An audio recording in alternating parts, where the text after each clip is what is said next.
우리 말씀을 한 구절 같이 찾아보시겠습니다. 히브리서 7장 26절, 7장 26절 말씀 한 구절만 우리 같이 읽어보시겠습니다.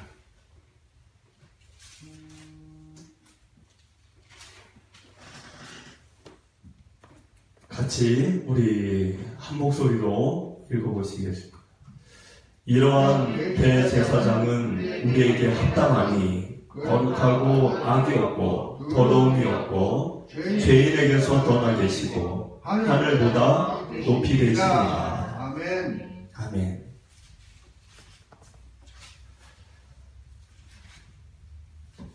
오늘은 부활 주일입니다.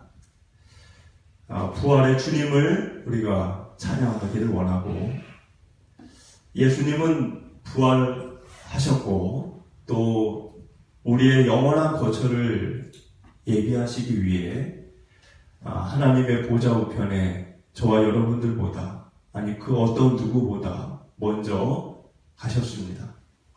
우리를 떠난 것이 아니며 여전히 성령의 역사로 우리 주변에서 또 우리 삶 속에서 함께하고 계시고 또 우리를 돕고 계시는, 우리의 기도를 들어주고 계시는 그 주님을 여러분들이 늘 바라보며 살게 되시기를 소망을 드립니다. 우리가 히브리서를 지금 나누고 있지만 히브리서의 주인공은 예수님입니다. 예수님을 이야기하려고 쓴 책이죠. 멜기세덱이나 아브라함이나 이런 인물들이 나오지만 그들은 주인공이 아니에요. 영화를 보면 여러분들이 주인공이 있고 조연이 있습니다. 히브리서의 주인공은 예수님이고 멜기세덱이나 아브라함은 조연입니다. 그래서 여러분들이 너무 이 예수님이 아닌 인물들, 히브리서에 나오는 멜기세덱이나 아브라함에 대해서 너무 깊이 너무나 많은 것들을 생각하시기보다 그들이 누구를 설명하려고 했는지를 아시고 예수님을 더 깊이 히브리서를 통해 다른 인물이 아닌 예수님을 더 주목하고 바라보시고 생각하게 되시기를 축복을 드립니다. 여러분들이 오늘 이 7장은 사실 굉장히 좀 구절이 많습니다. 그래서 이 1절부터 쭉 보기는 해야 되는데 여러분들이 이렇게 한 구절 한 구절 제가 이렇게 말씀드리는 거를 잘 따라서 이렇게 오시면 좋겠습니다. 자, 여러분들 아까 제가 멜기세덱이나 아브라함은 주인공이 아니라고 했죠. 주인공이 아니에요. 근데 1절과 2절을 보면 7장에 멜기세덱과 아브라함을 얘기합니다. 그러니까 그들은 주인공이 아니에요. 예수님을 설명하기 위해 사용되는 인물들일 뿐입니다. 근데 여러분들이 이제 멜기세덱이라는 인물을 좀 생소하실 거라고 봅니다. 사실 멜기세덱은 미스테리하고 좀 의문에 쌓인 사람이에요. 그가 누군지 정확하게 성경은 얘기하지 않습니다. 내용 자체가 상세하지 않아요. 신약 성경에서도 멜기세덱에 대해서 기록한 책은 히브리서가 유일합니다. 어디도 없어요. 근데 히브리서에도 자세한 얘기가 없어요. 그러니까 너무 멜기세덱에 대해서 성경에서 얘기 안 하는 거를 추정을 해서 얘기를 하거나 생각하면 조금 아닌 것 같고, 성경에 있는 것만 여러분들이 멜기세덱이라는 인물을 평가하고 생각하시면 좋겠습니다. 근데 1절에 지금 뭐라고 나와 있죠? 멜기세덱은 살렘 왕이다. 그리고 하나님의 제사장이다. 그러면 이 인물은, 멜기세덱은 두 가지의 직책을 갖고 있는 겁니다. 왕이면서 제사장이에요. 흔히 우리가 재정일치사회라는 말을 쓰죠. 그러니까 종교와 국가의 권력이 하나인 시대, 재정일치사회. 아마 그런 시대에 그런 자리에 있던 인물이었던 걸로 생각합니다. 살렘이라는 것은 평강, 평화라는 뜻이에요. 그래서 몇몇의 주석학자들은 이 살렘을 예루살렘으로, 고대 예루살렘으로 생각하는 이들도 있지만 정확한 건 아닙니다. 어쨌든 그는 평화의 왕, 살렘, 그리고 이제 하나님의 제사장이었어요. 그런데 이 멜기세덱이 여러분들이 조금 더 공부를 해보면 창세기 14장에 먼저 등장을 했던 인물입니다. 그러니까 멜기세덱은 어느 시대 사람이냐? 아브라함 시대 사람이에요. 그러니까 아브라함이 창세기 14장에서 메소포타미아라는 지역에 살고 있었는데 그 메소포타미아의 북쪽에 있는 4명의 왕들이 연합을 해서 아래에 있는 5명의 왕들을 공격한 적이 있었습니다. 그때 아브라함의 조카였던 롯이 전쟁 포로로 끌려갔어요. 아브라함은 삼촌이잖아요. 그 얘기를 듣고 316명의 부하들을 데리고 포로로 끌려간 자기 조카를 구하기 위해 전쟁을 치릅니다. 그리고 거기서 이기고 조카 롯을 구해서, 소돔 사람들을 구해서 돌아옵니다. 그 돌아오는 장면이 창세기 14장에 기록이 되어 있어요. 근데 거기를 보면 아브라함이 조카 롯을 구해서 돌아올 때 누구를 만났냐면 멜기세덱을 만났어요. 근데 이 멜기세덱이 그 아브라함을 만난 자리에서 아브라함에게 축복을 합니다.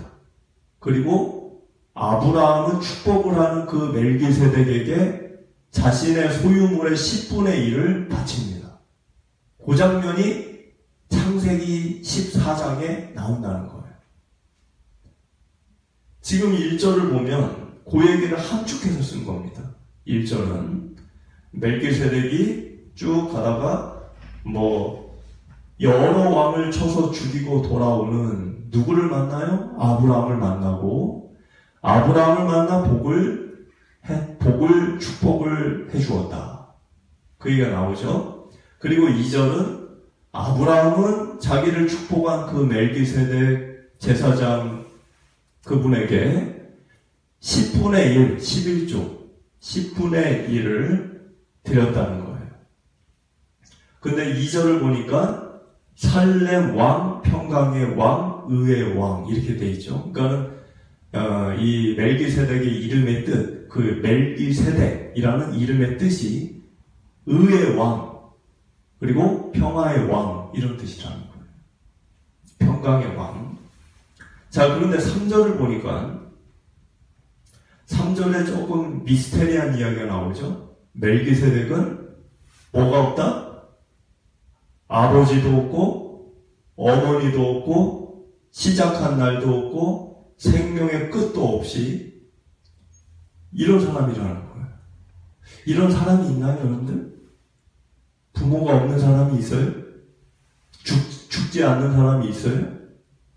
근데 멜기세덱이 지금 보니까 아버지도 없고 어머니도 없고 족보가 없고 시작한 날도 태어난 날도 없어요.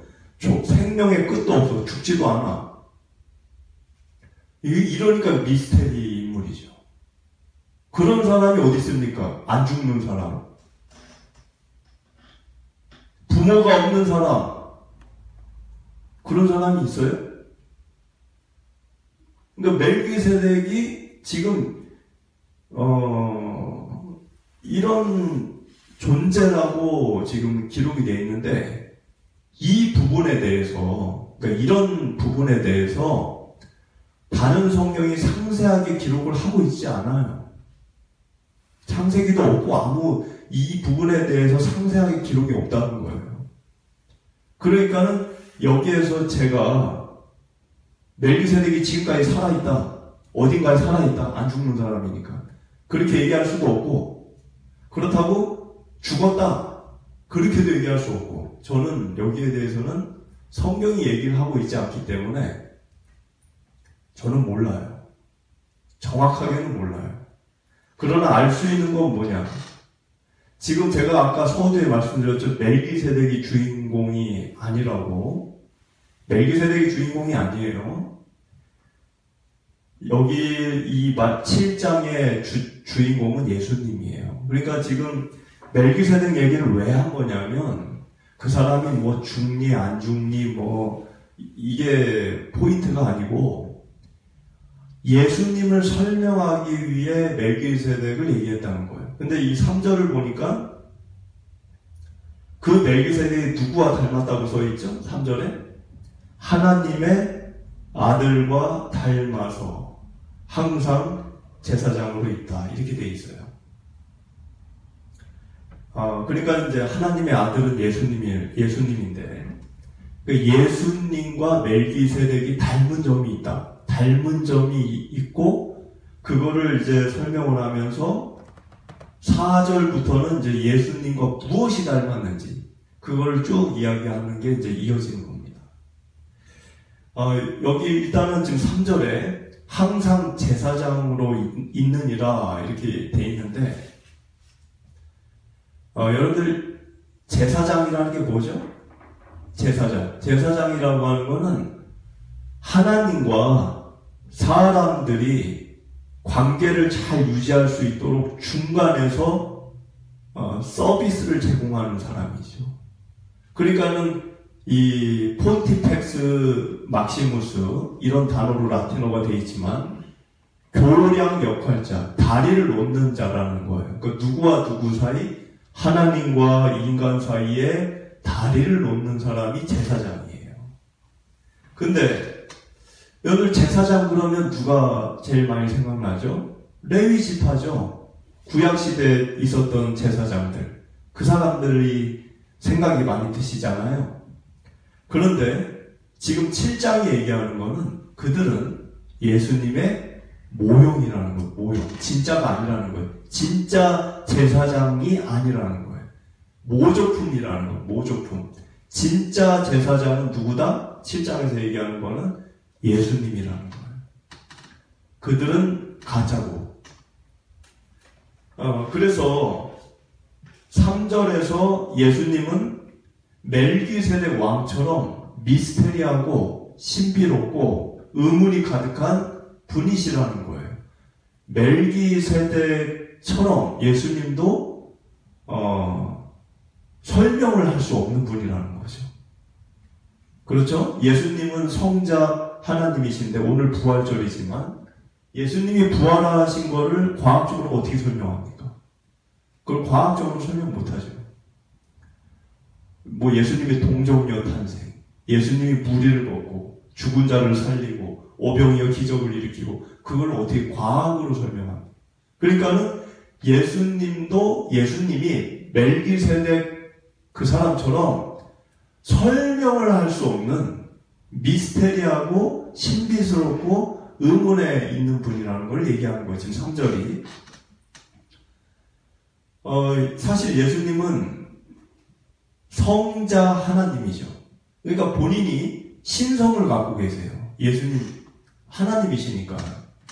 그러니까는 성자 하나님이기 때문에 예수님은 누가 낳아서 만든 분이 아니에요. 물론 육신의 부모는 마리아와 요셉이 있지만 그걸로 인해 예수님이 처음 만들어진 게 아니에요. 예수님은 하나님이시기 때문에 요셉과 마리아가 아니라 그 이전에 어떤 누구에 의해서 만들어지거나 만들어질 수 있는 분이 아니죠. 성자 하나님이기 때문에. 하나님은 어떤 분이에요? 스스로 계신 분이기 때문에 예수님은 부모가 있다고 얘기할 수도 없고, 그리고 뭐 시작한 날이 있다고 얘기할 수도 없고, 3절에 있는 것처럼 생명의 끝도 없는 분인 거예요. 부활을 하셨잖아요. 죽음이 없는 분이죠.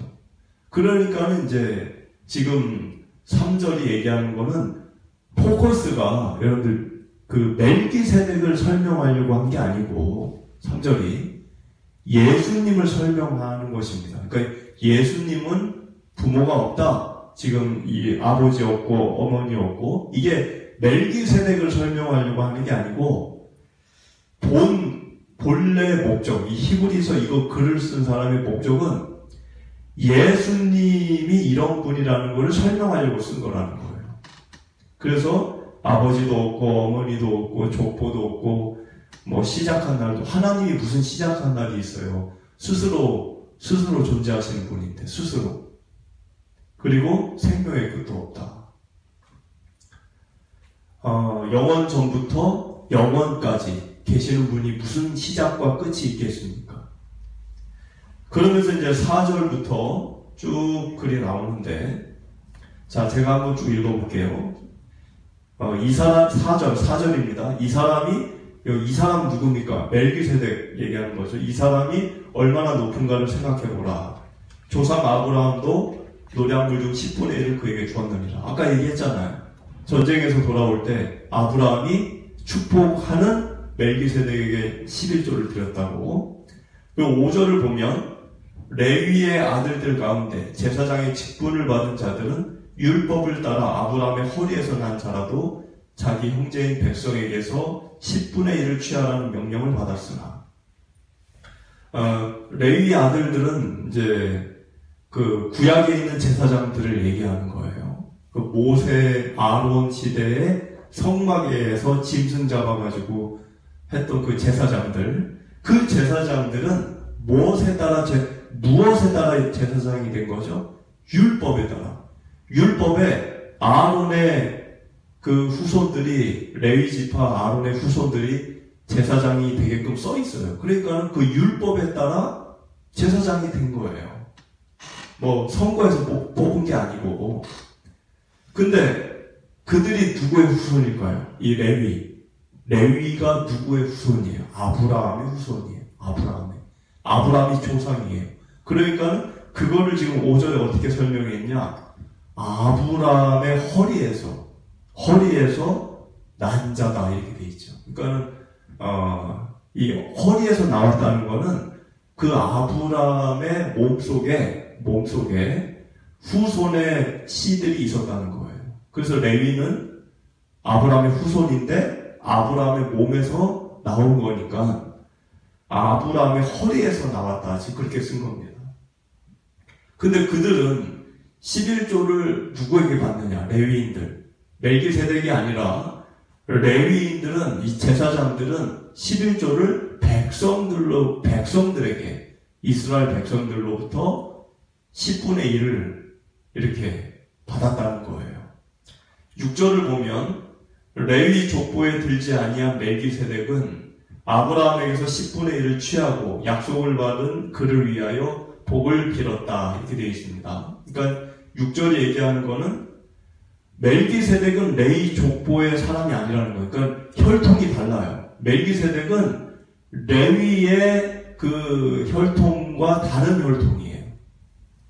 그런데 지금 6절이 얘기하는 거는 이 레위 사람들은 백성들에게 11조를 받았는데 혈통이 다른 멜기세덱은 누구에게 11조를 받았다고요? 아브라함에게 받았다는 거예요. 근데 레위는 누구의 후손이에요? 아브라함의 후손이에요. 그러니까 결국 무슨 얘기를 하는 거냐? 지금 멜기세덱과 레위는 둘 다 제사장이에요. 둘 다 제사장. 네? 이 사람도 목사고 저 사람도 목사 이렇게 생각하시면 되는 건데 멜기세덱도 제사장이고 레위 아론의 후손들도 제사장이에요. 그런데 둘 다 11조를 받아. 둘 다. 멜기세덱은 누구에게 11조를 받았어요? 창세기 14장에? 아브라함에게서 받았어요. 그럼 레위 사람들은 누구에게 11조를 받아요? 백성들에게 받아요. 근데 이 레위 사람들은 누구의 후손이에요? 아브라함의 후손이에요. 근데 조상 아브라함이 멜기세덱에게 11조를 드렸어. 그러면 이 관계를 볼 때 지금 제 얘기가 아니고 이 7장이 지금 하고자 하는 이야기는 뭐냐면 레위 지파 제사장들과 멜기세덱 제사장 둘 중에 누가 더 높냐는 거예요. 누가 높냐? 멜기세덱이 더 높다는 거죠. 왜 높을까요? 레위인은 자기 조상 아브라함이 있는데 그 아브라함 조상이 멜기세덱에게 11조를 드린 거예요. 그러니까는 레위는 조상 아브라함이 11조를 멜기세덱에게 드린 것 때문에 서열상 멜기세덱이 더 높다는 거예요. 그게 7절에 써 있어요. 제 얘기가 아니고 7절을 보면 뭐라고 써 있죠? 논란의 여지가 없다. 그러면서 뭐라 그래요? 낮은 자가 높은 자에게 축복을 받는다. 누가 누구에게 축복을 했어요? 창세기 14장에 멜기세덱이 아브라함에게 축복을 했잖아요. 전쟁에서 돌아오는 축복을 하는 자가 더 높다는 거예요. 그러니까 아브라함이 높냐, 멜기세덱이 높냐, 이게 누가 높냐는 걸 왜 얘기하는 건지 좀 유치해 보일 수 있지만 지금 성경이 얘기하는 거는 일단 아브라함과 멜기세덱 둘 중에 멜기세덱이 더 높다는 거예요. 지금 여러분들 7절에 써 있잖아요. 낮은 자가 높은 자에게 축복을 받는다. 그렇게. 그러면서 8절을 보니까 또 여기는 죽을 자들이 10분의 1을 받으나 저기는 산다고 증거를 얻은 자가 받았느니라. 자, 여러분들 여기 죽을 자들은 누굴까? 여기 8절에 죽을 자. 죽을 자는 구약에 숱하게 많았던 그 제사장들이에요. 그 제사장들은 사람이잖아요. 제사장들은 사람이기 때문에 언젠가 다 죽잖아요. 그러니까 죽을 자들, 레위의 제사장들, 그들이 10분의 1을 백성들에게 받았죠. 아까 백성들에게 받았다고 그랬잖아요. 그런데 저기는 어딜까요? 멜기세덱을 얘기하는 거예요. 멜기세덱은 아까 여러분들 읽었던 3절을 보니까 죽는 자가 아니라고 되어 있어요. 근데 생명의 끝도 없다라고 되어 있는데 생명의 끝도 없는 이 한 사람도 11조를 받았다는 거죠. 누구에게? 아브라함에게. 그게 9절에 써 있죠. 9절에 10분의 1을 받는 레위도 아브라함으로 말미암아 10분의 1을 바쳤다고 할 수 있다. 말이 어려운데 레위인이 아브라함의 후손이니까 아브라함이 멜기세덱에게 11조를 바친 거는 아브라함이 바친 거죠. 아브라함이 바친 건데 그것은 아브라함의 후손인 레위인들이 멜기세덱에게 11조 바친 거와 똑같다는 거예요. 그게 지금 9절의 이야기예요. 10분의 1을 받는 레위도 백성들에게 10분의 1을 받는 그 제사장들도 결국은 멜기세덱에게 11조를 드린 거와 같다는 거예요. 그러니까는 멜기세덱이 높다는 걸 자꾸 얘기하는 거죠. 지금 얘기하는 멜기세덱이 높다. 구약의 제사장들 그 누구보다 멜기세덱이 높다. 지금 그 얘기를 하는 거예요. 그러면서 10절에 이는 멜기세덱이 아브라함을 만날 때 레위는 이미 자기 조상 허리에 있었습니다. 그러니까 창세기 14장에서 아브라함과 멜기세덱이 만났다 그랬잖아요. 그때 아브라함이 멜기세덱에게 11조를 드렸죠. 근데 그때 이미 이 아브라함의 몸속에는 후손 레위의 씨가 있었다는 거예요. 아브라함의 몸속에. 아직 레위가 태어나지 않았지만 그 얘기를 지금 10절에 레위는 이미 자기 조상 허리에 있었다. 이렇게 지금 기록을 한 겁니다. 자, 여러분들 왜 지금 이 이야기를 장황하게 지금 히브리서 기자가 멜기세덱 이야기, 레위 이야기 왜 이렇게 할까요? 예수님 설명하려고 지금 그러는 거예요. 예수님 설명하려고. 11절을 보면 레위 계통의 제사 직분으로 말미암아 온전함을 얻을 수 있었으면 이제 여기서부터 예수님 얘기가 들어가는 거예요. 그러니까 지금 얘기가 뭐냐? 구약에 있는 제사장들, 짐승, 소, 양, 염소 잡았던 그 제사장들, 그들은 그 제사의 직분을 행하면서 온전한 인간과 사람과의 관계가, 하나님과 인간의 관계가 온전해질 수 있도록 하지 못했다는 거예요.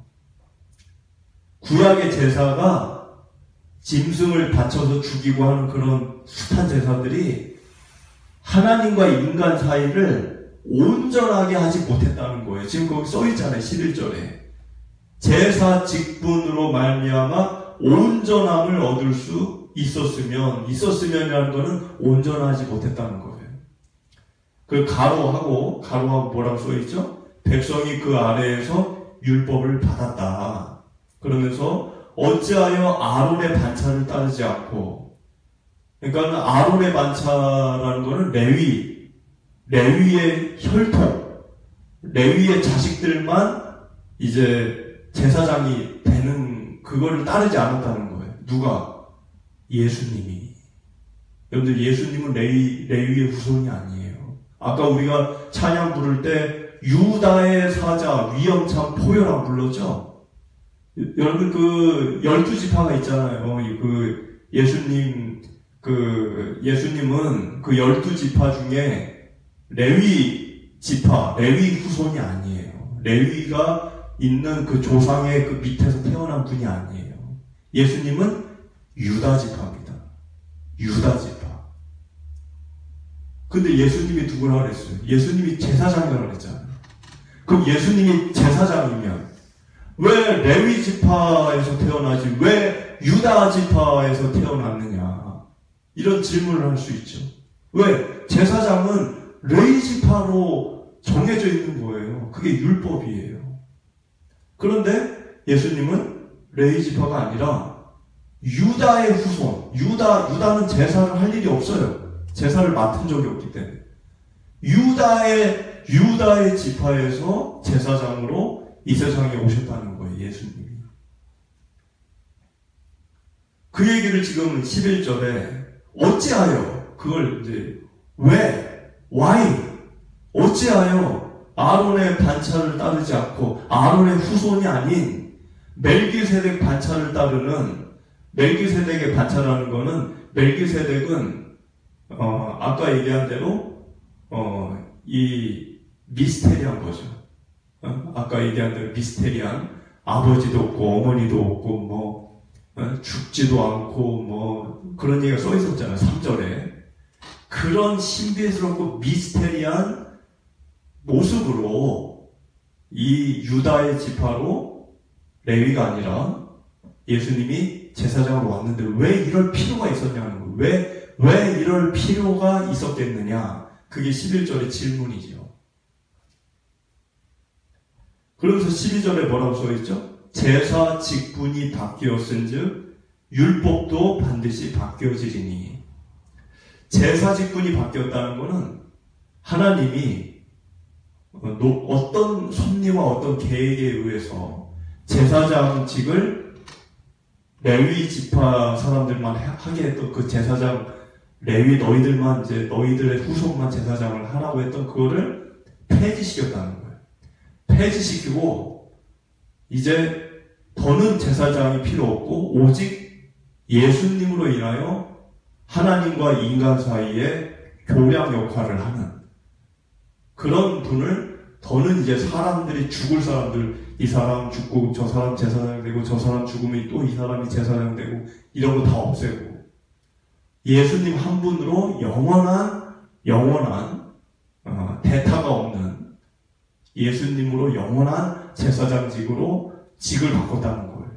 그래서 그거를 12절에 제사 직분이 바뀌었은즉 율법도 반드시 바뀌어진다. 율법이 바뀌어진다는 거는 제사법을 얘기하는 거예요. 율법 안에는 도덕법이 있고 제사법이 있습니다. 여러분들 율법을 보시면 십계명은 도덕법이에요. 그렇죠? 십계명은 살인하지 말라, 간음하지 말라, 이웃의 아내를 탐하지 말라, 이런 것들이 있잖아요. 이런 것들. 도덕법이에요. 그 도덕법은 바뀌지 않습니다. 그건 영원 불멸이에요.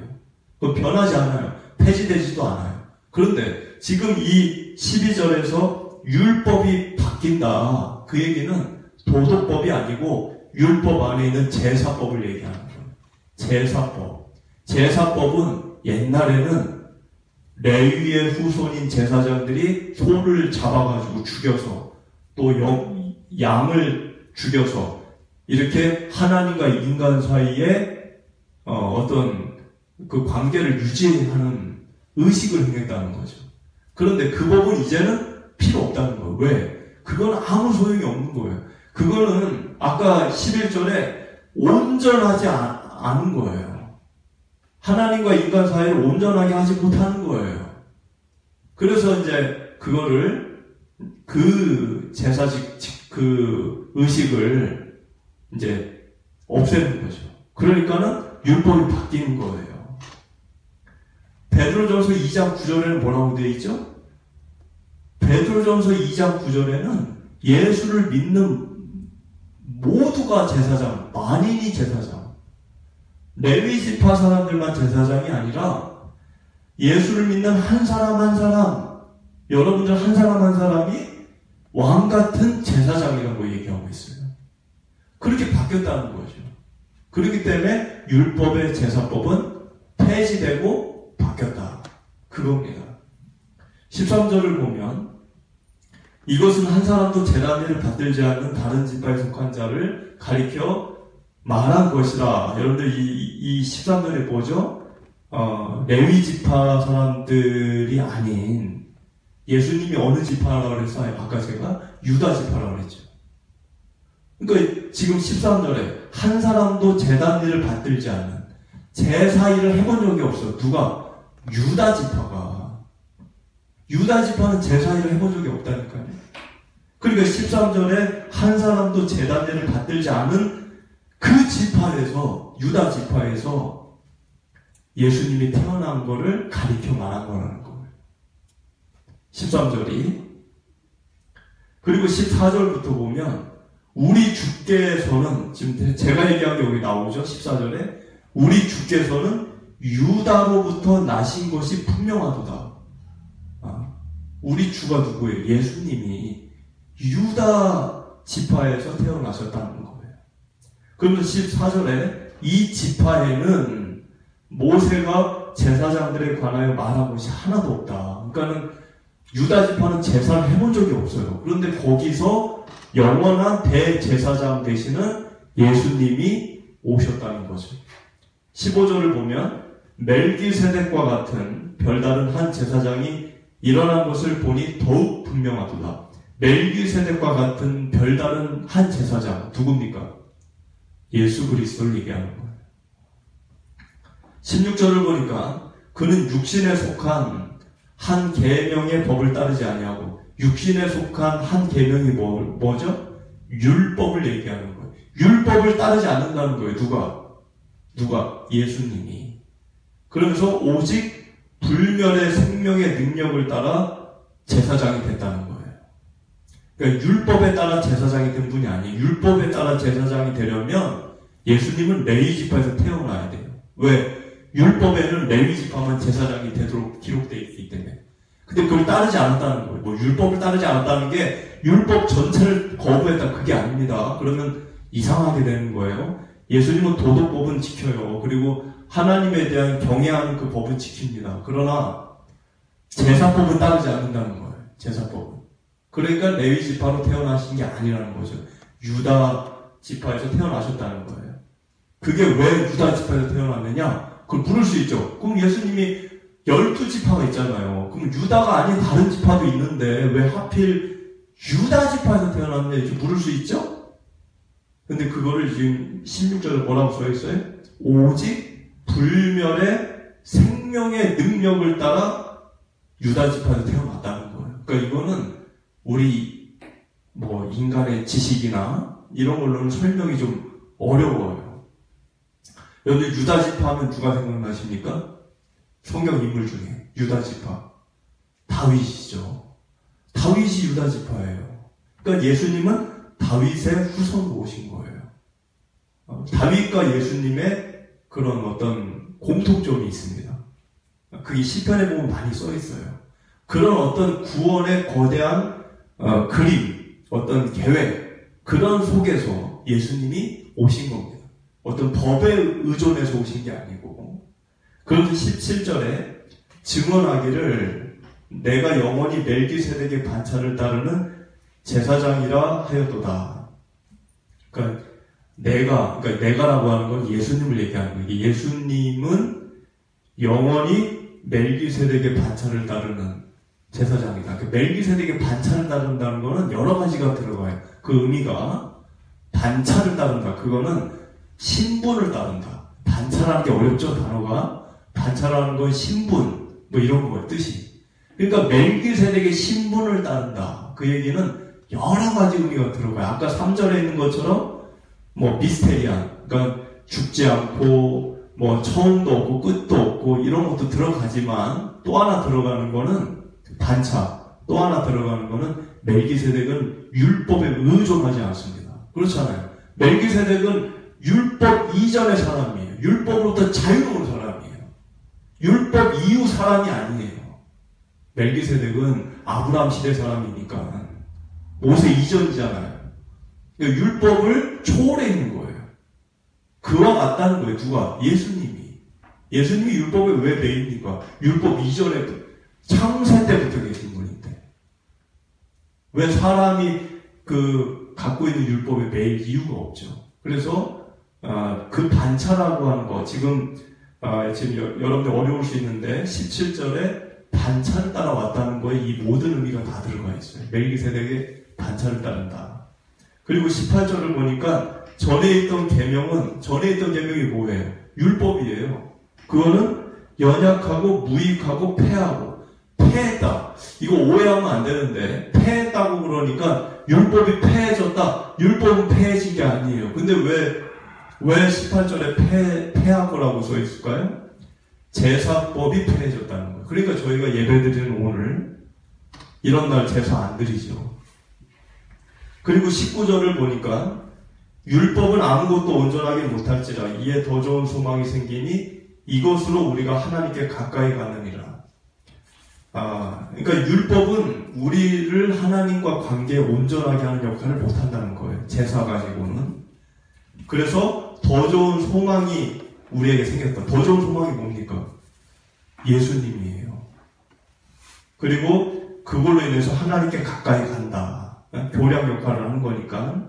그리고 20절을 보니까 또 예수께서 제사장이 되신 것은 맹세 없이 된 것이 아니다. 그러니까 맹세, 보증, 약속, 지난주 이야기죠. 여러분들 하나님이 약속을 했죠. 아브라함에게 축복해준다. 그리고 맹세를 했어요. 자기 이름으로. 그게 보증이 됐다고 지난주 얘기했습니다. 자, 그러니까 지금 20절 이야기한 거는 예수님이 제사장 되신 것도 똑같다는 거예요. 아브라함 그 장면하고. 약속, 구원의 약속. 그리고 구원의 약속은 하나님의 맹세로 된 건데 이 맹세를 이행하기 위해 하나님의 맹세를 이행하기 위해 누가 오셨다고요? 예수님이 오신 거예요. 예수님이 담보가 되신 거예요. 담보, 보증. 그래서 인간이 그 값을 지불하지 못하니까 채무를 인간이 변제를 못하니까 예수님이 보증을 선 자로서 자기가 그 값을 대신 지불한 겁니다. 그 메커니즘, 순서를 이해를 하시고 21절을 보시면 돼요. 21절을 보면 그들은 맹세 없이 제사장이 되었다. 그들이 누굽니까? 레위지파. 그들은 맹세로 된 게 아니에요. 뭘로 된 거예요? 율법에 의해서. 율법에 의해서 된 거예요. 맹세가 아니라.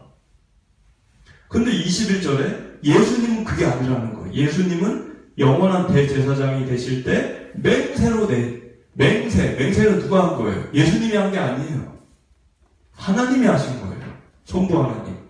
시편 110편 4절 앞에 보면 써있죠. 여호와는 맹세하고 하나님이 야훼 하나님이 맹세하고 변하지 아니하시리라. 이르시기를 너는 멜기세덱의 서열을 따라 영원한 대제사장이라 하였도다. 여기 지금 맹세를 누가 한 걸로 나오죠? 성부 하나님이 한 거예요. 그리고 그 맹세가 이행을 해야 되니까 보증을 담보로 예수님이 오신 거예요. 그리고 예수님이 제물이 된 겁니다. 왜? 담보니까. 그래서 22절 본문 말씀을 보면 이와 같이 예수는 더 좋은 언약의 보증이 되셨느냐. 보증이 여기서 나오죠. 예수님이 보증으로 오셨다는 거예요. 근데 더 좋은 언약의 보증이라는 뭘까요? 더 좋은 언약. 예전 거보다 좋은 언약을 위해 보증이 됐다는 거예요. 예전 언약은 뭡니까? 옛 언약. 그것은 율법이에요. 옛 언약은 뭐에 써 있어요? 비문에 써 있어요. 그게 파피루스가 됐든 돌멩이가 됐든. 옛 언약은 비문에 써 있는 거예요. 그런데 새 언약은, 더 좋은 언약은 어디에 써 있죠? 여러분들의 마음에. 여러분들 영혼 속에 하나님의 생각과 하나님의 주님의 생각, 주님의 마음을 여러분들 속에 각필을 하겠다. 누구에 의해? 성령의 임재를 통해.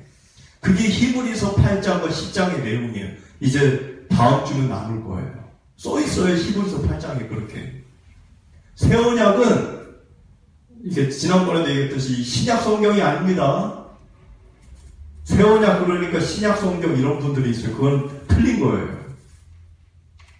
성경이 얘기하는 새 언약은 그게 아니고 참 마태복음부터 요한 그게 아니고 27권 책이 아니고 새 언약은 옛 언약과 다르게 여러분들 마음에다가 성령님이 주님의 마음과 주님의 생각을 기록해서 늘 여러분들이 그걸 생각나게 하시는 게 새 언약이에요. 누구의 피로? 예수 그리스도의 피로. 자, 그래서 23절을 보면 제사장 된 그들의 수요가 많은 것은 죽음으로 말미암아. 그러니까 레위 지파들은 숫자가 얼마나 많은지 몰라. 왜? 죽으니까. 죽으면 그 아들이 또 해야 되고 그 아들이 죽으면 또. 그러니까 그 수가 많은 거죠. 그런데 24절에 예수님은 한 분이면 끝나요. 영원한 제사장이에요. 그 25절에 자기를 힘입어 하나님께 나아가는, 예수님을 힘입어서 하나님께 나아가는 자는 이제 온전해질 수 있다는 거예요. 온전해. 아까는 온전히 안 된다고 그랬죠. 그리고 예수님이 뭐하고 계세요? 떠나셨어요? 우리를 떠나셨습니까? 25절에 뭐라고 써있죠? 항상 살아계셔 우리를 위해 간구하고 있다.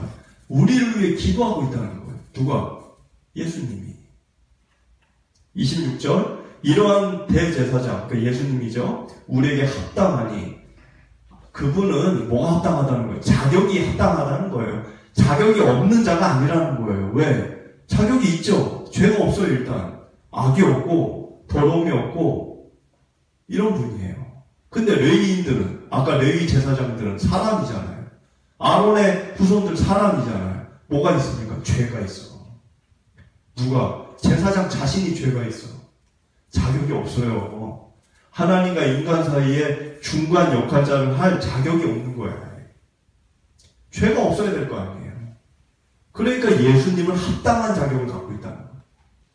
27절 그는 저 대제사장들이 먼저 자기 죄를 위하고, 그러니까 레위의 후손들 얘기하는 거예요. 레위인들이 속죄제를 드릴 때 뭐부터 해요? 자기 죄를 먼저 속죄해요. 그 다음에 백성들 죄를 속죄합니다.